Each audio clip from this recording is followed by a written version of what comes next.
Hey guys, welcome back to the channel, and today we're going to be reacting to Beyoncé versus Taylor Swift. Who's really the greatest pop star? Never forget the way Swifties treated Beyoncé after Billboard announced the artist in first place for their Greatest Pop Stars of the 21st Century list.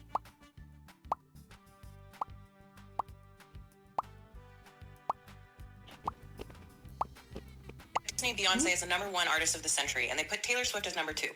Billboard, you are a buffoon. And with the release of Life of a Showgirl, Billboard tweeted again that they ranked Taylor #2 on their list. And all Swifties had to reply with whenever people bring up the fact that Beyoncé is, in fact, the greatest pop star of the 21st century, Swifties don't bring up talent. They don't bring up her artistry. The only thing they bring up is charts. Their worlds revolve around charts and sales. And yes, it is that kinda valid? sad, but if you take I mean, you can be popular if your work ain't selling, so I don't think that's an unfair criticism to bring out charts. At the end of the day, it is about selling. So what are we basing it on if it's not from just selling alone?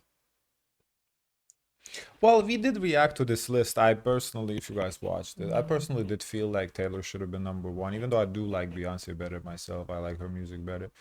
But I do think why she won, and I think it's also something to consider, is the longevity of her career. Beyonce has been here since 2000, like actual 2000s, over 25 years. Taylor came out in what, like 08? She became relevant, so 8 less years.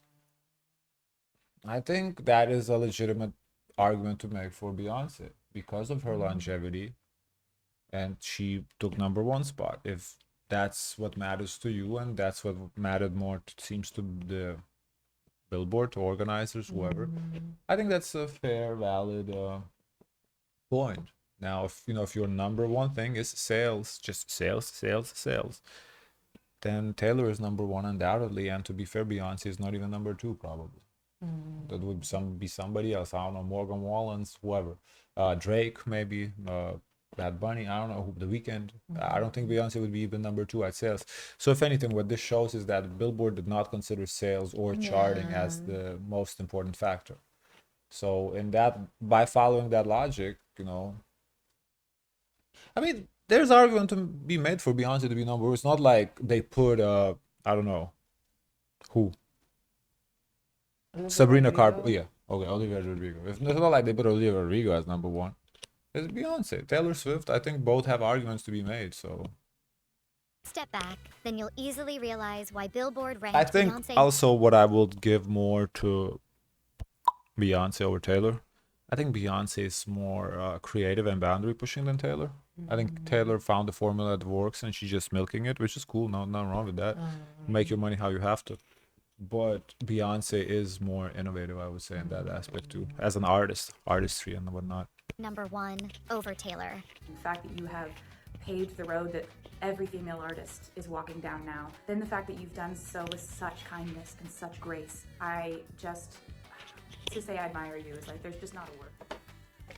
Beyoncé debuted way back in the 90s, and she is still relevant to this day, more than 2 decades later. Not only was she a part of Destiny's Child, one of the best-selling girl groups of all time, but as a solo artist, she is one of the best-selling music artists of all time, with estimated sales of over 200 million records. I think it's funny that Swifties try to discredit Beyoncé's sales numbers simply because they aren't bigger than Taylor's. But the reality is, you cannot call an artist that has sold roughly 200 million albums a flop. Nevertheless, that doesn't stop Swifties Yeah, they from called Beyonce a flop? That's ridiculous. No, come on, guys. No, that's just no. doing just that. And the gag is, this Billboard list is about the greatest pop stars of the 21st century, not the best-selling or the biggest. And the fact is, Beyoncé's greatness as an artist can be measured by way more metrics than her album sales. I'm not gonna sit here Also, I think being the greatest is, at least part of it, is inspiring others. I do think Beyonce has inspired a lot of people in their music and whatnot. I don't necessarily know who Taylor inspired, who would come out and say, "Oh, I'm inspired by Taylor Swift." Again, Olivia did. Olivia. In one Oh, of her songs, okay. and that's Okay. why she asked There you for go. writing I guess. Okay, so she did inspire Olivia. Yeah, and I'm not saying that like as a dig at Taylor, because you making your money, that's fine. But in terms of greatest, I think there's just a lot going on. So I mean, the more I talk about it, the more I see that there's an argument to construct for Beyonce, it's a very strong argument. So discredit Taylor Swift's artistry because she does have good songs. In fact, I was re-listening to her debut album the other day, and it truly is amazing to see just how far she's come. But I'm gonna be real with you. I truly do believe that Taylor Swift is no longer growing as an artist. Or at the very least, she has no desire to grow anymore as an artist. And like I said in my last Taylor Swift video, the songs on her most recent album, The Life of a Showgirl, are good. Just good. Nothing beyond that. And when I listen to the majority of her songs post-2019, they all have the same vibe, the same sound. It's either slow, indie-like guitar songs, or these subtle, atmospheric, soft pop songs. Yes, some of them are good. Great even. yeah, kind of what I said. Like Taylor found what works, and she just keeps doing it, because it works. So nothing wrong with that. But we've gotten 4 albums built around that same sonic palette. And I'm saying this as a casual listener. I'm not a diehard fan. But you have to understand why so many people from the general public criticizes Taylor's newer music.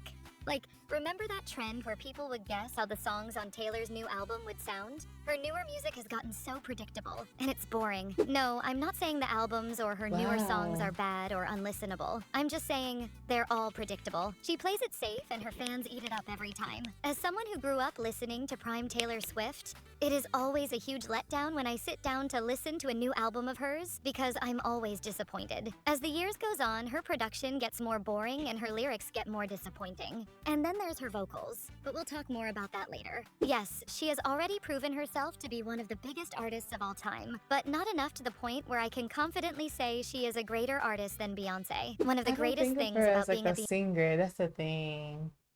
Taylor? Yeah, Like a vocalist. Yeah, vocals. But I would take Ariana Grande any day. Yeah, I think that. Yeah. Because when I think of vocals coming from Taylor Swift, I don't think of vocals.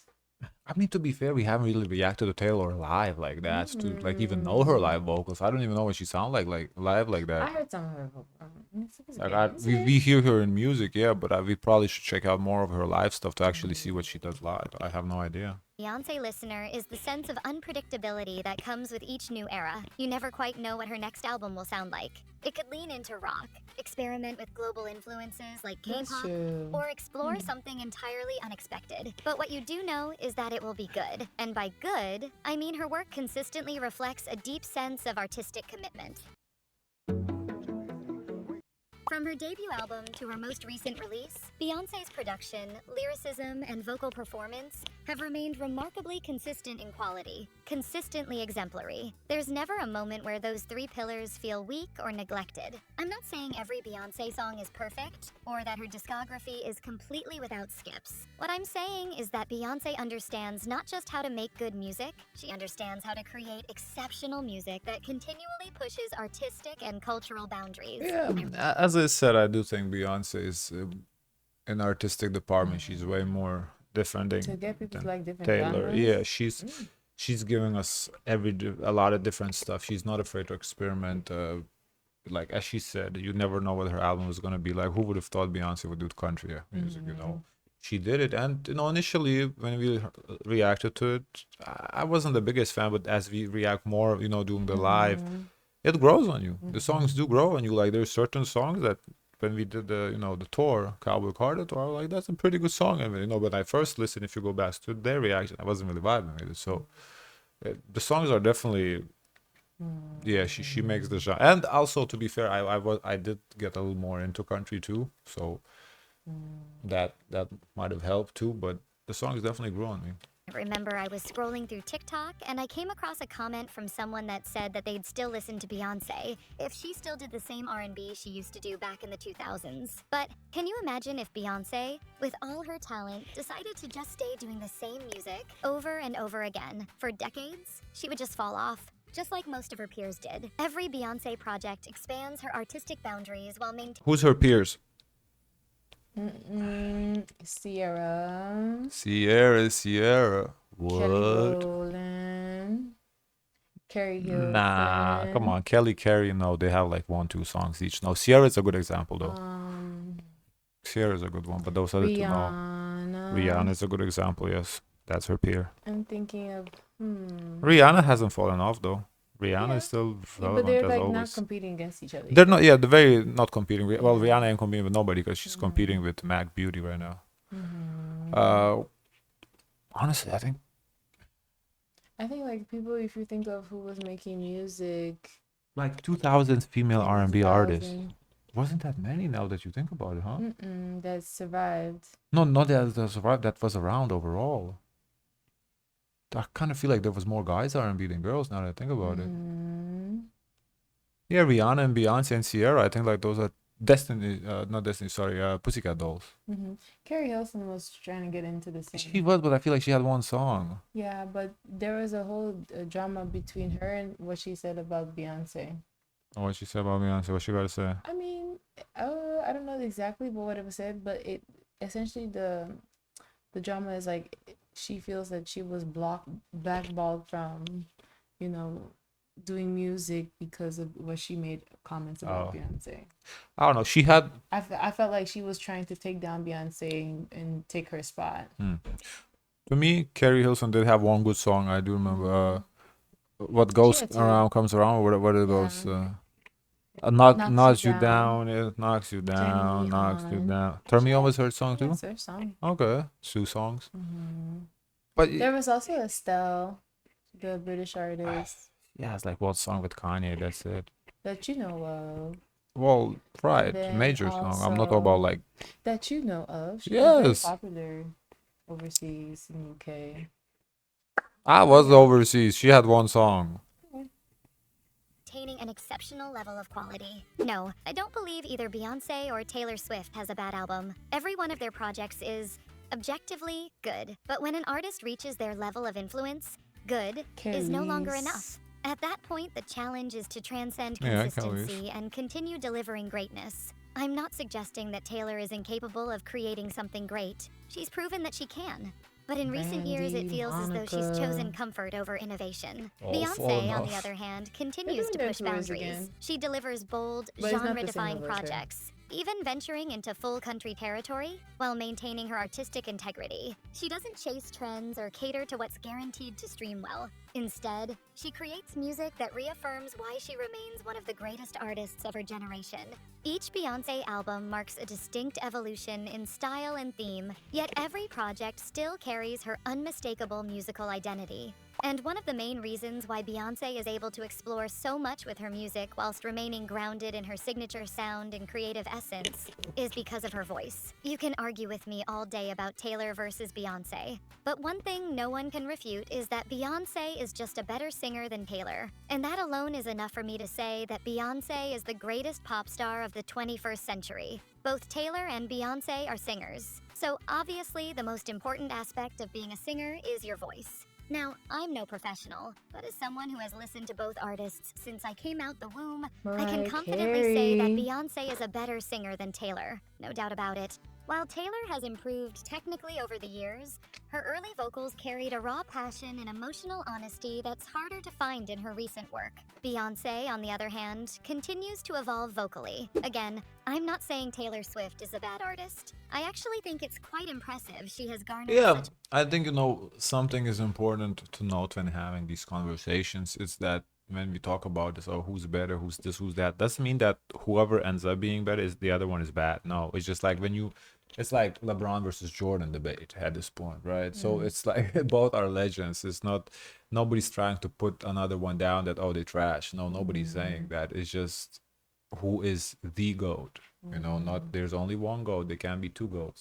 So who's the GOAT and who's not? Who's the number 2? Which is still number 2's above everybody else. So I feel like a lot of times the fans stance, so the Swifties or Beehive, it's they take it that when you say one is better than the other, that oh by that you imply that the other is trash, which is not the case at all. a big, loyal fan base. But no, she is not the greatest pop star of the 21st century. Beyoncé is. In virtually every category where Taylor Swift demonstrates strength, from songwriting and performance to visual presentation, Beyoncé not only matches her, but amplifies it on a far greater scale. It's not just about technical skill, it's about execution, depth, and intent. Her command of multiple genres, Her unmatched live execution and her continuous artistic reinvention sets a standard that extends well beyond mainstream pop expectations. If you like this video, give it a Is there comments? Yeah, I think she made a good argument. I agree with her. I think she made a great case for Beyonce, why Beyonce deserved it. And you know, as I said, when we initially did it, I felt Taylor should have won it. But thinking about it, I think the decision is correct. I think Beyonce. I think she did make a good case for it. I may not love every Beyonce music, but I can tell she loves music and pushing boundaries and actually challenging herself as an artist. That is something I will always respect. Also, she's a phenomenal performer. I hate that Taylor gets a lot of unnecessary hate, but I think that she's a safe artist. But she would be as public. But would she be as popular as she is if she was black? I don't think so. I love some of her music, but on every skill level, Beyonce beats her. That's a good point. Beyonce also, you know, has her skin color going. Some people might not like her or like, you know, just because of her skin color too. Whereas Taylor, I don't think there's like black people refusing to listen to Taylor because she's white. I don't think so. I think they might refuse to listen to her because that's not their genre. But just because she's white, I don't think so. Whereas there's definitely white people that would just never listen to a black artist. So Yeah, because even when she tried to experiment with doing other genres like country, there was like pushback because they felt like she didn't belong there. yeah, like how much pushback she got trying to break into that country because she's black, right? But Taylor, she was doing country, but she didn't get the similar pushback. Yeah, and if Taylor came into R&B, you know, nobody would be like, oh, you can't do that. No, because Ariana came into R&B and, you know, she was accepted. So just that's a great point too. Okay, guys, of course, let us know your thoughts. Don't forget to like, comment, and subscribe. Join the Discord, and always, share as much kindness as possible. Bye.